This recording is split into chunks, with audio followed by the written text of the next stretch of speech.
오늘 바뀐 나의 지위와 신분이라는 제목으로 말씀을 나누고자 하는데, 사실 오늘 이게 굉장히 중요한 내용이기도 해요. 저와 여러분의 신앙생활 하면서 굉장히 중요한 내용인데, 6월 달의 주제는 정체성입니다. 정체성. 기억하시죠? 그래서 우리가 갈라디아서 말씀을 통해서 보고 있는데, 이 말씀을 통해서 내가 누구인지 알아가는 것이 바로 정체성입니다. 오늘 본문 말씀은 조금 더 구체적으로 나의 신분이 무엇인지 말해주고 있고, 또 종과 아들의 신분을 통해서 내가 누구인지, 내가 얼마만큼 하나님께 사랑을 받는지에 대해서 얘기하고 있어요. 한번 제가 한 스토리를 얘기해 드리겠습니다. 한 부잣집에 아들 한 명과 주인이 아끼는 머슴이 한 명 있었습니다. 주인은 그 머슴을 매우 예뻐해서 자기 아들처럼 보살피고 아껴 주었습니다. 좋은 밥, 좋은 반찬은 물론이고 때로는 용돈도 두둑하게 주어 주었습니다. 어느 날 이 부자 주인은 앞으로 자신의 유업을 이어갈 후계자를 정하게 되었습니다. 후계자는 바로 주인의 아들이었습니다. 그러자 머슴이 주인을 찾아와 크게 화를 내었습니다. 머슴은 자신을 그토록 예뻐했던 주인이 자신이 아닌 그의 아들에게 기업을 물려준 것에 대해 못마땅해 한 것입니다. 기가 찬 주인은 당장에 다른 하인들을 불러서 머슴을 매질한 후에 집 밖으로 쫓아내었습니다. 그리고 주인은 머슴에게 말했습니다. 네가 너의 신분을 망각했나 보구나. 너는 우리 집의 머슴일 뿐이지 결코 나의 아들은 아니다.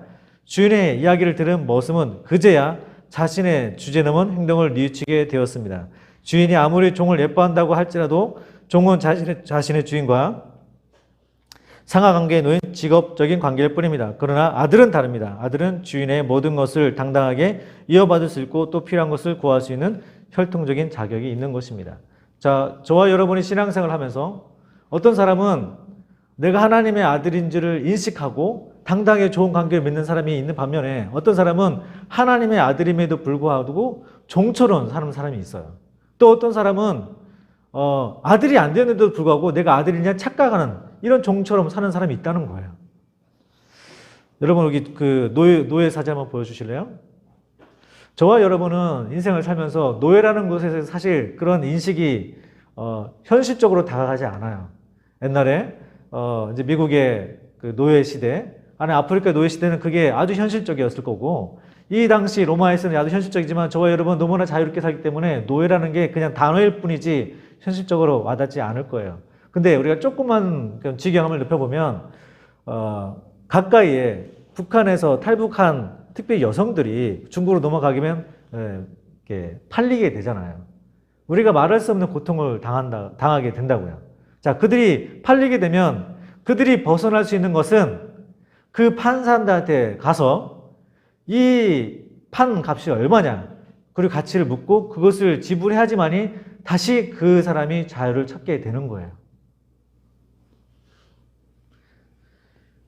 이거는 우리가 눈에 보이는 것에 대해서 얘기했는데, 우리 눈에 보이지 않는 것에 한번 잠깐만 얘기해 볼게요. 우리 공기가 눈에 보이나요? 보이지 않죠. 하지만 우리는 숨을 쉬고 있습니다. 코로나19가 여러분 눈에 보이시나요? 보이지 않죠. 하지만 아직도 이 지구상의 온 세계를 굉장히 재앙으로 몰고 있어요. 처음에 이 코로나19가 이 유럽에 갔을 적에 유럽에 있는 많은 사람들은 이것에 대해서 비웃었어요. 코로나19가 뭐야? 그냥 내가 건강하면 그냥 지나칠 수 있는 거 아니야? 특별히 젊은 사람들. 그런데 이것이 정말로 심각하게 퍼지고 나이 드신 분들뿐만 아니라 이 젊은 사람들조차도, 또 연예인들도, 또 어린 친구들조차도 코로나19에서 죽어가는 걸 보면서 인생에 대해서 생각하게 됐다는 거죠. 마찬가지예요. 자, 저와 여러분이 보이지 않는 이 죄에 대해서 곧 대가가 있다는 거예요. 사망이 있다는 거예요. 지금 당장 느끼지 않는다고 없는 그게 아니라는 거예요. 우리는 그것에 대해서 지금 얘기하고 싶은 겁니다. 이전에 주님을 알기 전에 저희들의 지위와 신분은 무엇이었을까요? 제가 방금 말씀드렸지만 저희들의 지위는 예수님을 알기 전에는 죄인이었어요. 자, 그러면 누가 너는 죄인이야 라고 했을까요? 누굴까요? 네가 죄인이라고 했던 사람은 누굴까요? 율법이에요. 율법. 이전에는 우리는 죄인이었어요. 저희들의 신분은 바로 죄의 종이었던 거예요. 죄의 종. 여러분이 난 아닌데? 라고 부인할 수 있을지 모르겠지만 죄에 대해서는 그 값을 치른다고, 죄는 사망이라고 주님은 말씀하셨어요. 저와 여러분이 인생을 살아가는 동안에, 이 전 한 주 동안 살아가는 동안에 혹시 죄를 안 짓고 하나님 앞에 바르게 사셨습니까? 그 누구도 나는 하나님 앞에 한 점 부끄럼 없이 거짓말 하나 한 적 없고 또 정말 바르게 살아서 누가 그렇게 얘기할 수 있나요? 자, 그랬다면 그 죄값은 어떻게 할 것입니까? 누가 여러분과 제가 지었던 그 죄에 대해서 대가를 치렀나요? 아무도 내 죄를 대신해서 누가 죄값을 치렀어 라고 얘기할 수가 없는 거예요. 그렇기 때문에 이 죄에 대해서 율법은 그것은 죄야 라고 이렇게 말하고 있는 거고, 그 죄에 대해서 우리는 사망에 처하게 된 죄의 종으로 처하게 됐다는 겁니다. 자, 그러면 우리가 주님 안에서 이러한 죄인된 우리가 변화가 있었다는 거예요. 우리는 그것을 분명하게 인식하는 게 너무나 중요해요. 첫 번째 어떤 변화가 있었을까요? 첫 번째는 죄를 용서받고 구원받았다는 거예요. 너무나 기본적이지만 이것이 왜 그렇게 되었고, 이게 나로 하여금 정말로 확신하게끔 하는 것을 갖는 것이 너무나 중요한 거예요. 우리 갈라디아 4장 3절, 5절 상반절까지 같이 한번 읽도록 하겠습니다. 자, 시작. 이와 같이 우리도 어렸을 때 이 세상의 초등학문 아래에 있어서 종노릇하였더니 때가 참에 하나님이 그 아들을 보내사 여자에게서 나게 하시고 율법 아래에 나게 하신 것은 율법 아래에 있는 자들을 속량하시고. 우리가 예수님을 믿고 구원받은 것은 너무나 잘 알아요. 하지만 이게 정확하게 어떻게 된 것인지 마음의 확신을 가지고 이렇게 얘기할 수 있는 게 너무나 중요합니다. 여기 보면은 아버지의 유업을 물려받은 아들이라도 어렸을 동안에는 어떠한 결정권이 없다라고 바울은 시작하고 있어요. 로마 시대에는 관습법상 미성년자, 여러분은 아직 이제 성년이 된 사람도 있고 미성년인 사람도 있겠지만, 미성년자, 그러니까 14세까지는, 우리는 만으로 따지는 겁니다. 14세까지는 그 아버지가 후견인을 둬요. 그래서 후견인 아래에 있게 되는 거고, 25살이 될 때까지는 그 재산을, 아버지의 재산을 청지기가 관리하게 되어 있어요. 로마 법상에. 그래서 후견인은 이 어린 상속자가 잘 성장할 수 있도록 양육하고 보호를 담당했던 사람이고, 청지기는 이 사람이 25살 될 때까지 그 재산을 맡아서 관리를 하는 거예요. 여기서 바울은 너희가 어렸을 적에는 초등학문 아래에 종노릇하였더니 이제 때가 참에 너희를 구속했다고 얘기하고 있는데, 여기에 대해서 바울은 지금 너희가 어렸을 적에는 이 세상에 초등학문 아래에 종노릇하였다라고 표현하고 있어요. 자, 이거를 한번 우리가 시대를 한번 보도록 하겠습니다. 바울이 얘기했던 이 후견인과 청지기가 나온 이유는 모세가 시내산에서 율법을 받게 되는 거예요. 이 후견인과 청지기는 바로 율법을 얘기하는 거예요. 그래서 예수님이 오시기 전까지 이 하나님을 믿는 백성들은 구원받기로 되어 있었어요. 하나님의 유산을 받기로 되어 있었어요. 그 전에 바로 율법이라는 걸 주셨어요. 모세가 시내산에서 주셨던 그 율법. 이 율법이라는 것이 청지기처럼, 후견인처럼 너희가 진짜로 온전하게 그 하나님의 유업을 받을 때까지 너희를 지킬 것이다 라고 얘기하고 있는 거예요. 근데 그것이 또한 바울이 얘기하기를 여기서 초등교사라고 얘기하고 있는 거예요. 이 초등교사, 율법이 너희를 하나님 품으로 인도한다라고 얘기하고 있는 거예요. 그 말씀 중에 보면은 너희가 종노릇하였더니 라고 표현을 하고 있어요. 왜 종노릇하였더니라고 표현을 했을까요? 모세가 시내산에서 율법을 받는 그 시점부터 예수님이 오시는 그 순간까지 이제 그것이 끝났다라고 표현하는 거예요. 예수님이 오시면서, 예수님 전에는 율법으로 말미암아 나의 후견인이 되고 나의 청지기가 되고 나의 초등교사가 되어서 나를 쭉 이끌었었는데, 이제 예수님으로 말미암아 그것이 끝났다는 거예요. 이제는 내가 종노릇처럼 하였는데 이제 예수님으로 말미암아 그것이 끝났다고 말씀하고 있는 거예요. 그러면서 때가 참에라고 예수님이 말씀하셨어요. 여러분, 무슨 때가 찼을까요? 무슨 때가 찼길래 예수님이 이 땅에 오셔서 우리를 이제 온전한 하나님의 자녀로 만드셨을까요? 이 때가 참이라는 표현은 이 당시에 유대 종교 지도자들이 타락을 하게 되었어요. 그리고 이 당시에 그런 말씀들이 이 종교가 그들의 구원으로 이끄는 것이 아니라 오히려 이 종교가 이들의 신앙을 탄압하게 되고 또 형식주의에 빠지게 된 거였어요. 그게 아주 극에 이르게 된 거죠. 모든 거 우리도 마찬가지로 이 날에 타락이 있고 부패하게 되면 그게 정점에 이르게 되면 나중에 그 반란이 일어나고 폭동이 일어나고 혁명이 일어나듯이 이 당시에도 이게 극에 달한 거예요. 이 율법주의, 형식주의, 종교적인 타락, 신앙의 마음에서 구원을 향하는 그 갈급함이 계속 꽉 차 있었던 거예요. 그게 차고 있었던 거죠. 또 하나는 시대적인 배경이 있는데 그때는 로마 제국이었어요. 모든 길은 다 로마로 통한다. 들어본 적 있으시죠? 그래서 그 당시에 로마가 정치적으로 다 통일을 하게 됐어요. 모든 나라를 다 속국으로 삼고 통일하게 되고 그 다음에 길이 다 정비가 되었어요. 그래서 멀리 있어도 이제 로마를 통해서 로마가 딱 정하게 되면 지방의 곳곳까지 모든 속국까지 다 통하게 되는 거예요. 그리고 또 당시에 헬라어가 이제는 하나가 된 거예요. 이제는 각 나라마다 각기 다른 방언으로 얘기를 하게 되는데 이 로마 제국이 되면서 이 언어가 통일이 되게 된 거예요. 자, 종교적으로 이제 구원에 대한 그 갈급함이 가득한 그 시점. 이제 로마라는 제국을 통해서 정치적으로, 교통적으로, 언어적으로 이제 하나가 된 그 시점에 하나님께서 예수 그리스도를 보내게 된 거예요. 때가 차네라고 표현한 겁니다. 그리고서 말씀하시기를 여자에게서 나시고라고 표현을 하고 있어요. 예수님이 여자에게서 나신 거예요. 어떤 의미가 있느냐? 남자의 씨를 빌리지 않고 여자의 몸을 통해서 이 땅에 오게 된 거예요. 이게 굉장히 중요한 의미를 담고 있는데 남자의 씨를 담지 않고 여자의 몸을 통해서 왔다. 이것은 예수님이 인성뿐만 아니라 신성을 지니시고 이 땅에 오셨다고 말씀하고 있는 거야. 그러면 왜 여자의 몸으로 오셨을까? 말씀드렸죠? 우리가 이제 이전에는 우리가 율법 아래 있었기 때문에 누군가가 우리를 대속하는 게 필요했던 거예요.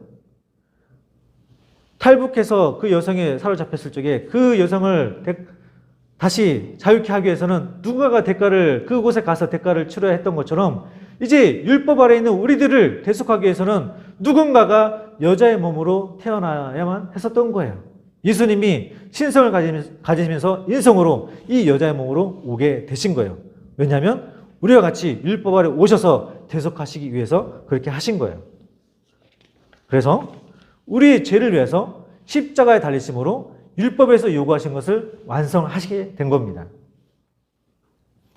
두 번째로 우리의 신분의 첫 번째는 예수님으로 말미암아 죄의 그 율법 아래 죄인으로 죄의 종으로 있던 우리가 이제 죄인에서 벗어나게 되고 율법에서 벗어나게 돼서 구원을 받게 되었어요. 자, 그 다음에 변화가 있는데 두 번째 변화는 바로 하나님의 아들 자녀가 되었다는 거예요. 갈라디아서 4장 5절 7절을 우리 같이 한번 읽도록 하겠습니다. 자, 시작.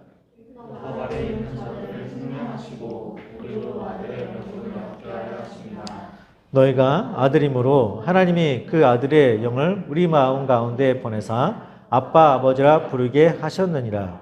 그러므로 네가 이후로는 종이 아니요 아들이니 아들이면 하나님으로 말미암아 유업을 받을 자니라.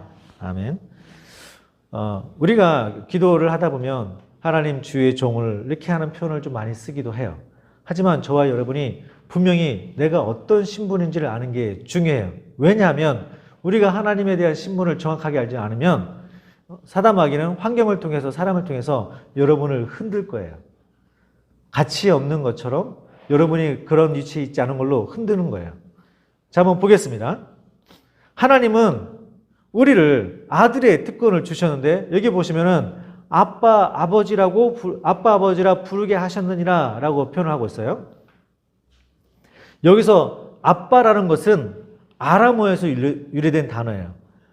아람어에서 이 아빠라는 것은 아버지를 뜻하는 단어로 친근한 표현으로 아빠라고 우리가 해석해 놓은 건데 이거는 아람어를 표현한 거예요. 그 다음에 여기 보면 아빠, 아버지, 뒤에 있는 아버지 이거는 또한 헬라어 아버지를 이걸 번역한 거예요. 그러니까 아람어, 헬라어 이 동일하게 번역을 하면서 강조를 하고 있다는 거죠. 이게 어떤 의미가 있느냐? 이것은 하나님과의 친밀감을 표현하기보다 독생자 예수님과 마찬가지로 하나님과 성도 사이에 실질적인 인격적 부자 관계가 성립되었다라고 얘기하고 있는 거예요. 다시 얘기하면 예수 그리스도를 믿는 저와 여러분, 바로 여러분들이 하나님과 실질적으로 부자 관계가 되었다라는 것을 강조하고 있는 거예요. 저와 여러분이 실질적으로 부자 관계가 되었다는 거예요. 아빠, 아버지로 부를 수 있다는 것을 확실하게 말씀하고 싶어서 아빠, 아버지라고 성경은 얘기하고 있는 거예요. 자, 그리고 하나님의 자녀로 인치심으로 우리에게 성령을 보내주셨어요. 4절, 6절, 갈라디아서 4장 6절을 다시 한번 읽습니다. 자, 시작. 우리 마음 가운데 보내사 아빠, 아버지라 부르게 하셨느냐. 우리 하나님이 우리를 아빠, 아버지로 부르게 하시기 위해서 무엇을 보냈다고요? 무엇을 보냈다고 얘기하고 있죠? 아들의 영을 보냈다고 얘기했죠. 아들의 영. 아들의 영을 우리는 성령, 그 다음에 양자의 영, 그리스도의 영, 주의 영, 예수 그리스도의 성령, 하나님의 영 등으로 불리게 됩니다. 같은 말이에요. 하나님은 저와 여러분이 아빠, 아버지라고 부르게 하기 위해서 우리 안에 성령을 보내주셨다는 거예요. 자, 우리도 한번 뒤돌아가 봅시다. 우리가 죄를 지었어요. 그리고 너는 죄인이야 라고 한 게 누구라고 그랬죠? 너는 죄인이라고 하는 사람 누구라고 그랬죠? 율법이라고 그랬죠. 자, 예수 그리스도를 믿음으로 말미암아 너는 이제 하나님의 아들이야 라고 그 증거자가 누구죠?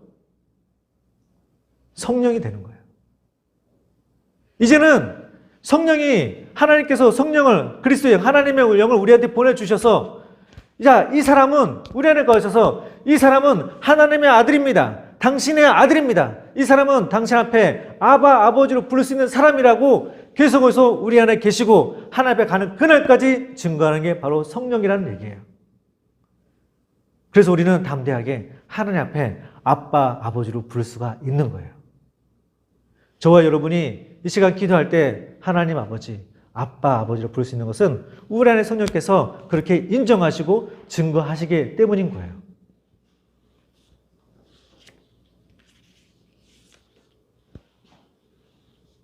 그래서 우리가 하나님을 부름으로 말미암아 이제 하나님의 자녀가 됨으로 말미암아 하나님께서는 유업을 주셨는데 어떤 유업을 주셨냐 하면 하나님 나라의 백성들이 누리는 모든 축복을 누릴 수 있도록 해 주셨어요. 어마어마한 거예요. 사실은 우리가 여기서 대해서 나중에 하나씩 다루게 되겠지만 하나님이 약속하신 그 백성들한테 약속한 그 모든 축복을 우리가 동일하게 누릴 수 있게 되었다는 거예요. 우리는 하늘나라의 금수저라는 얘기입니다. 그리고 또한 하나님 나라에 속해 있음으로 말미암아 그 모든 특권을 우리가 누리게 되었다는 거예요. 우리가 하나님을 알게 되면 될수록 또 하나님 말씀에 대해서 알게 되면 될수록 우리는 그것을 나의 것으로 내가 누리며 살 수가 있는 거예요. 하나님의 궁극적인 목적은 율법에서 속량된 자들을 하나님의 아들로 삼는 데 있는 것입니다. 우리 다시 한번 우리 정리해서 다시 한번 보도록 하겠습니다. 원래 우리의 신분이 뭐였다고 그랬죠? 그렇죠. 죄의 종이었어요. 죄로 말미암아서 죄의 종이 되었었어요. 그래서 죄와 율법에서 자유케 되고 구원받게 되었습니다. 무엇이 우리를 죄의 종이라고 얘기했다고요? 율법. 자, 율법에서 그러면 우리는 어떻게 속량되었는가요? 율법에서 어떻게 우리가 죄사함 받고 구원받을 수 있게 되었죠? 예수 그리스도를 믿음으로 말미암아. 예수 그리스도를 믿음으로 말미암아. 예수님이 여자의 몸에서 나시고 십자가에서 달려 우리를 위해서 죄 없으신 분이 십자가에 달려 죽으셨는데 내가 예수님 몰라요 하면 예수님도 여러분을 모르게 되는 거예요. 이 놀라운 구원, 하나님의 자녀가 되는 것이 내 것이 되기 위해서는 예수님이 저를 위해서 십자가에 달리심을 내가 믿습니다. 고백하고 마음에 모셔드리는 것. 이 고백이 필요한 거예요. 이럴 때 예수님을 내가 고백할 때, 예수님을 인정할 때, 예수 그리스도를 믿음으로 말미암아 내가 죄에서 속량되고 율법에서 속량되고 하나님의 자녀가 되는 거예요. 분명하게 인식하는 게 너무나 중요합니다. 이것은 그로 말미암아 하나님께서 성령 우리 안에 보내주셔서 그 누구도 흔들 수 없는 이 사람은 하나님의 자녀입니다. 하나님의 백성이 되었습니다. 하나님께서 예배하신 그 모든 것을 이 자녀에게 주시옵소서라고 증거하고 있는 게 우리 안에 있는, 내 안에 있는 바로 성령이라는 것을 우리가 잊어서는 안 됩니다. 율법은 의의 안내자일 뿐 의로 이루도록 하지는 못합니다. 오히려 율법 아래 있는 동안은 인간은 자유자가 아닌 종이며 저주 아래 있을 뿐입니다. 이제 그리스도께서 오심으로 아브라함의 언약을 완전히 성취하셨습니다. 그리고 성도들은 그리스도 안에서 아브라함처럼 의의 복을 누리게 된 거예요. 아브라함의 자녀가 되어서 아브라함처럼 복의 자녀가 된 거예요. 하나님을 믿는 여러분을 통해서, 아브라함을 통해서 복이 흐르게 했던 것처럼 하나님 믿는 여러분을 통해서 가는 곳곳마다 하나님의 그 복을 흘려내리기를 원하시는 거예요.